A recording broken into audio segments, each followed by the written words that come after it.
وعلیکم السلام ورحمۃ اللہ وبرکاتہ۔ اللہ رب العالمین خیر و عافیت میں رکھے۔ آپ کا سوال تھا کہ پتنگ بازی شرعاً کیسی ہے؟ کیا پتنگ بازی درست ہے؟ اس کا جواب یہ ہے کہ اللہ رب العالمین نے فرمایا وَمَن يَتَوَلَّهُم مِّنكُمْ فَإِنَّهُ مِنْهُمْ،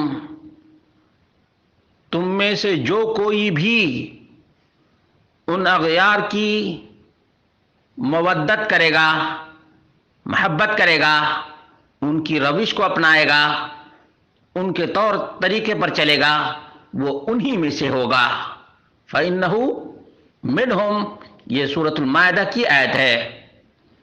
اور سنن ابو داؤد کی حدیث ہے، اللہ کے حبیب صلی اللہ علیہ وسلم نے فرمایا من تشبہ بقوم فہو منہم، جس نے بھی کسی بھی قوم کی مشابہت اختیار کی وہ انہی میں سے ہے۔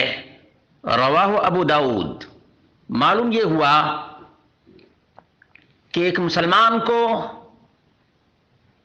غیروں کی مشابہت نہیں اختیار کرنی چاہیے، اور پتنگ بازی کا تعلق مختلف اقوام ضالہ اور کافرہ سے ہے۔ مختلف اغراض و مقاصد کے لیے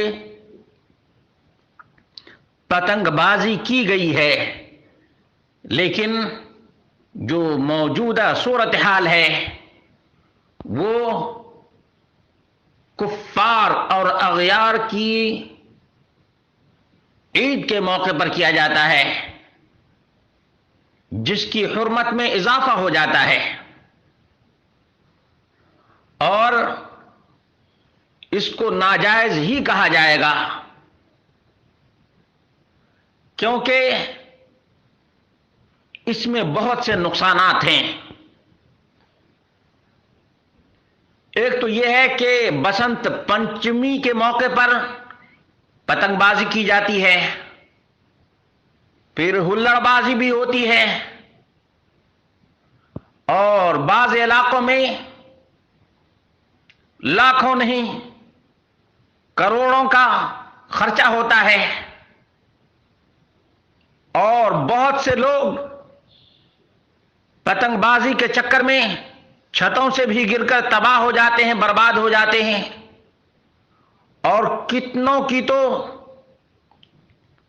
ڈور سے کٹ کر گردنیں کٹ جاتی ہیں، اور پھر لوٹ مار کا جو سلسلہ جاری ہوتا ہے وہ الامان والحفیظ۔ اس لیے ان تمام امور قبیحہ کی وجہ سے پتنگ بازی بھی شرعاً ممنوع ہے، ناروا ہے، نادرست ہے، کفار اور اغیار کی مشابہت ہے۔ مسلمانوں، عقل و شعور کے ناخن لو، اپنی اولاد کو تعلیم و تربیت سے آراستہ کرو اور ہنرمند بناؤ۔ ان کھیلوں کے لیے تمہارے بچے نہیں پیدا ہوئے ہیں اور نہ تم پیدا ہوئے ہو۔ افسوس کی بات تو یہ ہے کہ پتنگ بازی میں جس طرح سے نادان بچے مبتلا ہوتے ہیں، اسی طرح سے بعض بڑے بوڑھے بھی پتنگ بازی کرتے ہیں۔